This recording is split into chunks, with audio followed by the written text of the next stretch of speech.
com a sua cultura totalmente preservada no Brasil. Nós estamos com 1.500.000 ciganos, e eu falava de 1.300.000, e são 1.500.000 ciganos. Nós estamos... Eu já tive lá no Canadá. Então, presidente, nós vamos ter que rever muita coisa na aplicação das nossas políticas públicas no Brasil. Os nossos seringueiros são em números maiores do que a gente imagina no Brasil. Então, tudo que nós formos construir, nós vamos ter que ver, ministro, a questão dos valores também. A questão, os nossos quilombos estão crescendo, e os meninos estão nascendo nos quilombos, e seus valores estão lá. Então, tudo vai ter que ver a questão dos valores. E quando eu falo valores, ministro, eu quero dizer para o senhor, nós estamos com quase 80.000 idosos em abrigos no Brasil. Eu me surpreendi com números. Nós estamos com quase 60.000 crianças em abrigos no Brasil. Os números estão me surpreendendo.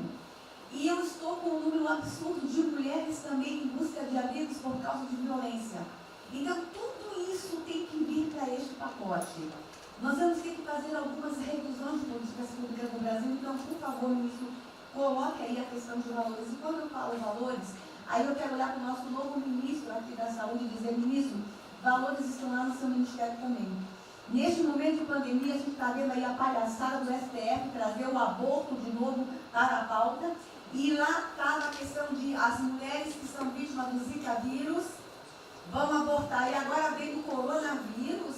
Será que vão querer liberar que todos que tiveram coronavírus poderão abortar no Brasil? Vão liberar geral?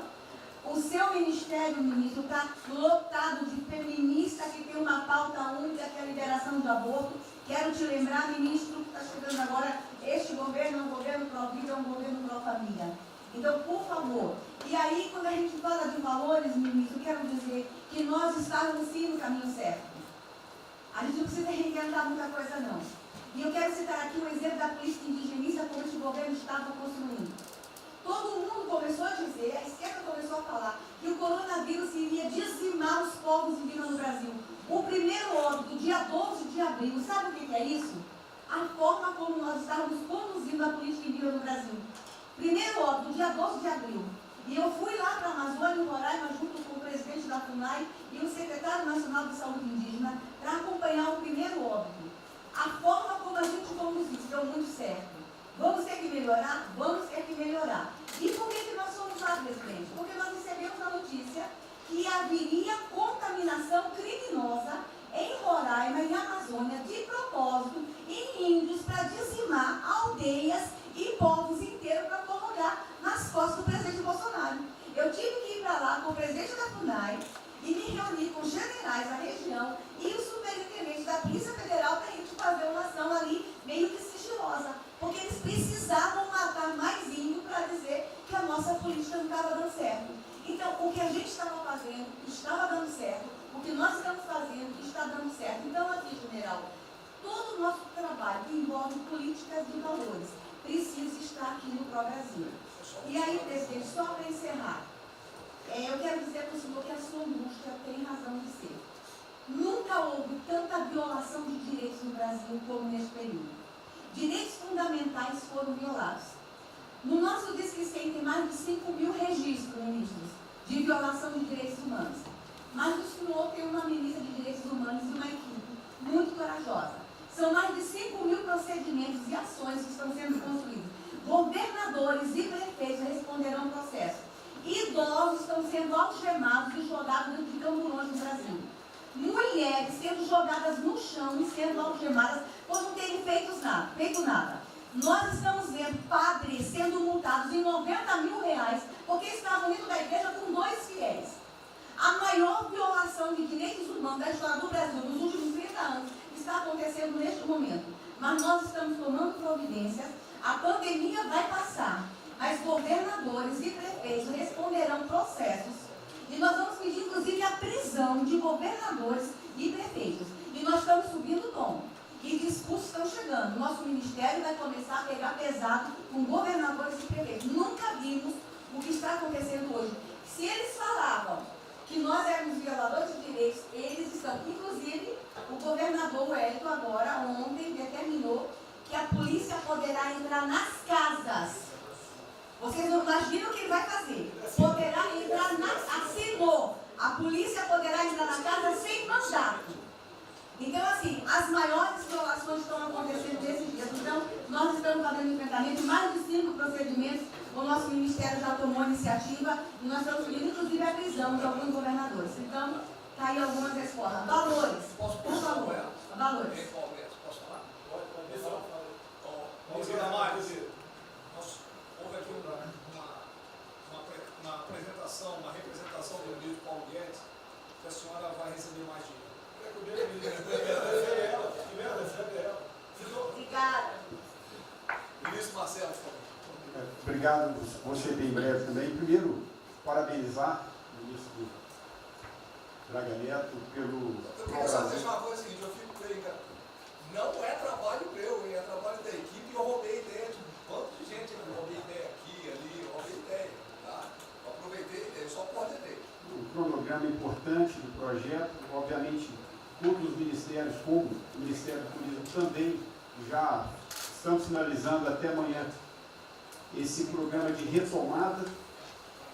E, presidente, o turismo, obviamente, ele tem uma importância muito grande para a economia, o Paulo Guedes sabe disso, mais de 8%, ou seja, quase 10% do PIB nacional é turismo. E o presidente falou que vai extinguir o Ministério porque o turismo acabou. Agora precisa do Ministério mais do que nunca, presidente. O turismo ele vinha numa crescente muito importante. O ano de 2019 cresceu 2,6%, enquanto a economia cresceu 1%, gerou 163% a mais de emprego do que o ano de 2018. E, obviamente, no meio dessa pandemia, foi o primeiro a ser impactado de forma brutal. O Rogério Marinho sabe bem disso e nos ajudou muito aí. Quero aproveitar para agradecer o Paulo Guedes, a Marinho também nos ajudou muito nesse processo, de contemplar, ou seja, de ter um plano de ação que viesse evitar o desmonte do setor do turismo, porque grande parte das empresas do turismo passou de um fluxo de caixa de 100 para 0 de um dia para o outro. Então, ações como a suspensão de contrato de trabalho, o ministro Moro também, agradeço, teve uma ação fundamental do setor, que foi uma medida provisória que contemplasse ambas as partes, tanto o consumidor quanto as empresas, através da Senacom, o que impediu judicializações em massa, porque aquela pessoa que comprou o ingresso de um show ou um pacote turístico, ela, se fosse para cima das empresas ainda para pedir um reembolso de imediato, isso seria catastrófico, geraria mais desemprego ainda.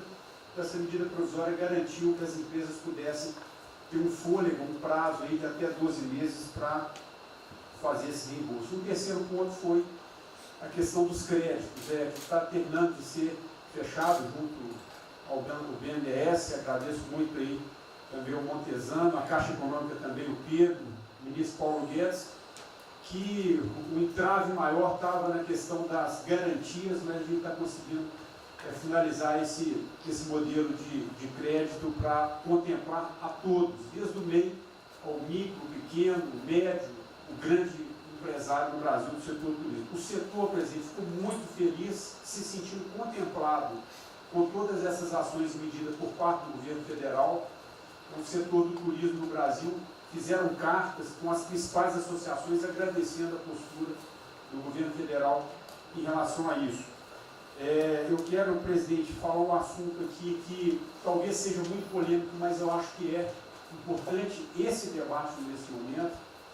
Aí eu falo também para a ministra Damares, que eu sei que é uma pauta muito sensível também a ela, que é a questão, presidente, porque o Ministério do Turismo agora tem que ter um planejamento, um plano de atração de investimentos, que é o que gera emprego, renda, é o que ajuda, obviamente, a economia do Brasil. E para isso, presidente, eu acredito que é um momento propício nesse planejamento da retomada discutir os resorts integrados. Não é legalização de jogos, não é bingo, não é caça-níquel, são resorts integrados. Obviamente, presidente, uma pauta precisa ser construída, ainda mais estou olhando para o cara que veio para mim. A pauta precisa ser construída com as bancadas da Câmara, tanto a evangélica quanto a católica, mostrando ou desmistificando vários mitos que giram em torno disso. Não sei se o ministro Paulo Guedes concorda. Nós temos a possibilidade de atrair pelo menos 40 bilhões de dólares para o Brasil só de outorgas, de investimentos imediatos para essa pauta. Mas o que precisa ser feito, presidente, é realmente desmistificar a questão de evasão de divisas, de lavagem de dinheiro, de tráfico de drogas, e para isso eu sugeriria que nesse debate pudéssemos contar com o Ministério da Justiça, através da Polícia Federal, o Ministério Público na mesa, a Receita Federal, os órgãos de controle, mas obviamente, presidente, uma pauta que só levaremos para frente se a gente conseguir pacificar ou nos fazer entender pela bancada evangélica, pela bancada católica, para que não haja uma distorção na comunicação disso. Tem que ser um projeto muito bem feito, que eu acredito que pode ser, nesse processo da retomada, uma grande oportunidade para o Brasil atrair grandes complexos, dos quais apenas 3% são utilizados para os cassinos. E outra, isso não tem impacto diretamente nenhum na família dos trabalhadores brasileiros. Artigo diabo. Não, ainda bem isso não. Eu vou ter que começar a desmistificar para dar mais aqui. Estou vendo isso. Então, presidente, aqui, não estou dizendo que a gente tem que colocar isso como um projeto de governo, obviamente, mas abrir esse debate em torno dos resorts integrados. E para finalizar, presidente, o ministro Nelson, prazer estar aqui com o senhor a primeira vez. A gente fez um projeto muito bem elaborado, né, dentro do comitê de operações, que visa fazer com que os hotéis possam abrigar os profissionais de saúde, e só os profissionais de saúde.